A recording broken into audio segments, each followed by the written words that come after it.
सुनबाई संध्याकाळच्या जेवणाला काय करणार आहे? सुनबाई हे काय करतीत तू? काजू बदाम खातीत का? इकडं आण. ही एवढी महागातली वस्तू काय तुला खायला आणलीत का? आपल्या घरातली लोक जी बाहेर काम करतात पैसे कमवितात ना त्यांच्यासाठी आणलीत. तू काय घरातच पडून असती? त्यांना किती मेहनत करायला लागती बघ जरा. मला ना आता एका पटातच लपून ठेवायला लागणार आहे, त्याशिवाय नाही जमणार. नाहीतर तू आहे ना सारखीच खात राहशील.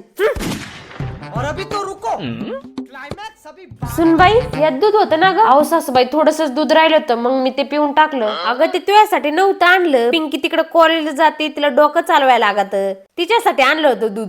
तूच पिऊन टाकलं का? काय करावा. सुनबाई जेवायला आण ग, लय भूक लागलीत मला. अब देख तू. सासूबाई हे घ्या जेवण. हे काय सुनबाई खरडान चपाती? दुसरी भाजी नव्हती केली का? त्याचं असं झालं सासूबाई, भाजी ना यांनी पप्पांनी पिंकी दीदींनी सगळ्यांनी खाऊन संपून टाकली. कारण ही सगळी बाहेर कामाला जातात ना, पैसे कमवून आणतात. आणि उरली सुरली जी भाजी होती ना ती मी खाल्ली, कारण मला पण घरातली सगळी कामं करायला लागतात. तुम्ही काय घरात पडूनच असताय, मग तुम्ही खा खरडान चपाती.